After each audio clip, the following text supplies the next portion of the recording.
नमस्कार दोस्तों, पहलवान गुरुदीन ग्रुप ऑफ कॉलेज के यूट्यूब चैनल में आपका स्वागत है। मैं रामलाल रैकवार, प्रवक्ता राजनीति विज्ञान, पहलवान गुरुदीन विधि महाविद्यालय पनारी ललितपुर। हमारा आज का अध्ययन का विषय है भारतीय संसद के कार्य एवं शक्तियाँ। भारतीय संसद के कार्य एवं शक्तियों के अंतर्गत जो भारतीय संसद के कार्य और जो प्रमुख शक्तियां हैं उनका विस्तृत वर्णन करेंगे। भारतीय संसद को ब्रिटिश संसद की भांति असीमित शक्तियां अथवा अधिकार प्राप्त नहीं हैं। भारतीय संसद संविधान के प्रावधानों के अनुसार ही कार्य कर सकती है। ब्रिटेन में संसद की सर्वोच्चता है, जबकि भारत में संविधान सर्वोच्च है। हम उसके कार्यों और अधिकारों का अध्ययन निम्न शीर्षकों के अंतर्गत करेंगे। पहला जो शीर्षक है विधायी अधिकार। भारतीय संसद के कार्य एवं शक्तियों के अंतर्गत जो पहला अधिकार या कार्य है विधायी अधिकार। संसद का सबसे महत्वपूर्ण कार्य देश के लिए कानून बनाना है। यह नए कानून बनाती है तथा निरर्थक या कालातीत कानूनों को समाप्त करती है या उनमें संशोधन करती है, किंतु उसके इस कार्य का सीमा क्षेत्र संविधान द्वारा निश्चित कर दिया गया है। संविधान में कानून बनाने की दृष्टि से समस्त विषयों को 3 सूचियों के अंतर्गत विभाजित किया गया है। पहला संघ सूची, दूसरा राज्य सूची तथा जो तीसरा है समवर्ती सूची। संसद संघ सूची और समवर्ती सूची के विषयों पर कानून बनाती है। जिन विषयों का वर्णन किसी भी सूची में नहीं है उन्हें अवशिष्ट विषय की संज्ञा दी गई है और उन पर भी संसद ही कानून बनाती है। कुछ विशेष परिस्थितियों में संसद राज्य सूची के विषयों पर भी कानून बना सकती है। इस प्रकार संसद का कानून बनाने का क्षेत्र काफ़ी विस्तृत है। साधारण विधेयक को संसद के दोनों सदनों में से किसी भी सदन में प्रस्तावित किया जा सकता है। संसद द्वारा पारित विधेयक राष्ट्रपति की स्वीकृति के उपरांत ही कानून का रूप धारण करता है। यदि साधारण विधेयक के संबंध में संसद के दोनों सदनों में कोई मतभेद उत्पन्न होता है तो गतिरोध को दूर करने के लिए राष्ट्रपति दोनों सदनों का संयुक्त अधिवेशन बुलाता है। इस बैठक की अध्यक्षता लोकसभा का अध्यक्ष करता है तथा विधेयक के संबंध में साधारण बहुमत से निर्णय होता है। लोकसभा की सदस्य संख्या अधिक होने के कारण विधेयक के संदर्भ में अधिकांशतः लोकसभा का निर्णय ही मान्य होता है।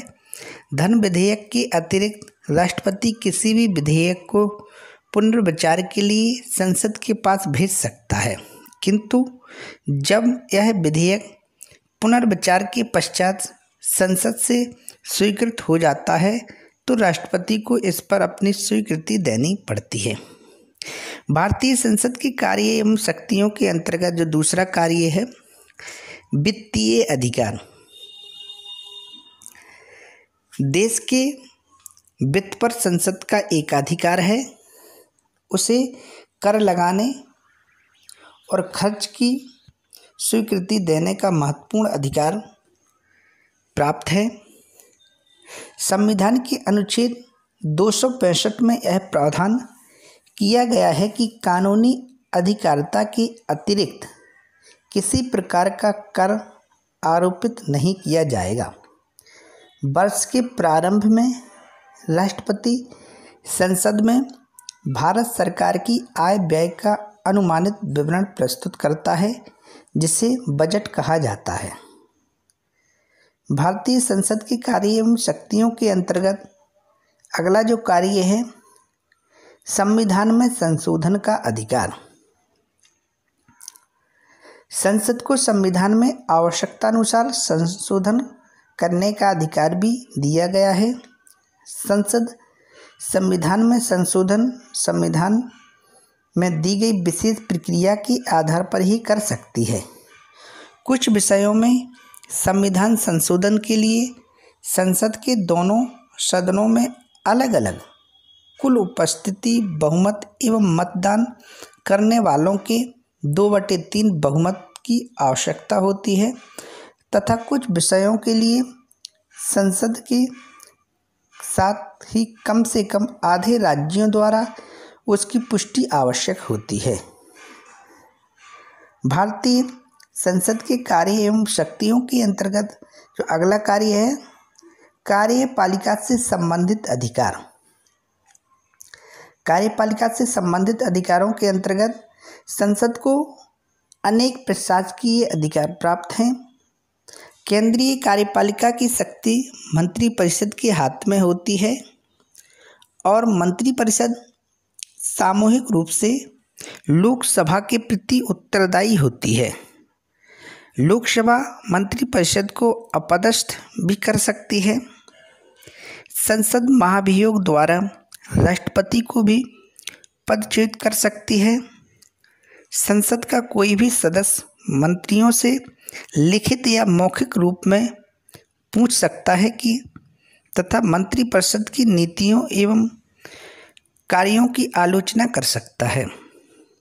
यही नहीं, संसद मंत्रिपरिषद के विरुद्ध अविश्वास प्रस्ताव पारित कर सकती है तथा अविश्वास प्रस्ताव पारित होने पर मंत्रिमंडल को त्यागपत्र देना पड़ता है। इसके अतिरिक्त संसद संसदीय समितियों द्वारा भी मंत्रिपरिषद पर नियंत्रण रखती है। संक्षेप में, संसद निम्न कार्यों द्वारा मंत्रिपरिषद पर नियंत्रण रख सकती है। पहला, काम रोको प्रस्ताव। दूसरा, मंत्रियों से प्रश्न तथा पूरक प्रश्न पूछकर। थर्ड नंबर में, मंत्रिपरिषद के विरुद्ध अविश्वास का प्रस्ताव प्रस्तुत कर। फोर्थ नंबर में, मंत्रियों के कार्यों की जांच के लिए समितियां नियुक्त कर। फिफ्थ नंबर में, बजट की मांगों में कटौती का प्रस्ताव प्रस्तुत कर। इस प्रकार भारतीय संसद के कार्यपालिका से संबंधित अधिकार विशेष हैं। भारतीय संसद के कार्य एवं शक्तियों के अंतर्गत जो अगला कार्य है, निर्वाचन संबंधी अधिकार। निर्वाचन संबंधी अधिकार में राष्ट्रपति के निर्वाचन में संसद एवं राज्य की विधानसभाओं के निर्वाचित सदस्य भाग लेते हैं, किंतु उपराष्ट्रपति के चुनाव में केवल संसद के सदस्य ही भाग लेते हैं। लोकसभा के सदस्य अपने अध्यक्ष और उपाध्यक्ष का निर्वाचन करते हैं तथा उन्हें पदच्युत भी कर सकते हैं। राज्यसभा के सदस्य अपने उपसभापति का निर्वाचन करते हैं। इस प्रकार भारतीय संसद के निर्वाचन संबंधी अधिकार भी अनेक हैं। भारतीय संसद के कार्य एवं शक्तियों के अंतर्गत जो अगला कार्य है, इसमें अन्य कार्यों के अंतर्गत इन कार्यों के अतिरिक्त संसद को अन्य कार्य भी करने पड़ते हैं। जैसे पहला, राज्यों के निवेदन पर विधान परिषद की स्थापना कर सकती है तथा गठित विधान परिषद को समाप्त कर सकती है। दूसरा जो इसके अंतर्गत कार्य है, संसद को राज्यों के नाम बदलने, उनकी सीमाओं में परिवर्तन करने तथा नए राज्य बनाने का अधिकार प्राप्त है। तीसरा जो कार्य है, वह आवश्यकता पड़ने पर उच्चतम न्यायालय के न्यायाधीशों की संख्या को बढ़ा सकती है।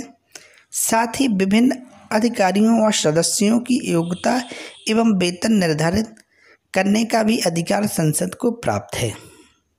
संसद के कार्यों के अंतर्गत जो अगला इसमें कार्य है, फोर्थ में, उच्चतम न्यायालय या उच्च न्यायालयों के न्यायाधीशों तथा नियंत्रक एवं महालेखा परीक्षक भी संसद की मांग पर ही राष्ट्रपति द्वारा पदच्युत किए जाते हैं। अगला जो कार्य है, संसद की संकटकालीन घोषणाओं को स्वीकार करती है। इस प्रकार स्पष्ट होता है कि भारतीय संसद की शक्तियां बहुत व्यापक है। इस विषय में डॉक्टर राजेंद्र प्रसाद ने कहा था कि भारतीय संसद लोकतंत्रात्मक प्रणाली का केंद्र बिंदु है। अतः आज का जो हमारा अध्ययन का विषय था भारतीय संसद के कार्य एवं शक्तियाँ, तो इसके अंतर्गत भारतीय संसद के जो प्रमुख कार्य एवं शक्तियाँ थीं उनका विस्तृत अध्ययन किया गया। धन्यवाद।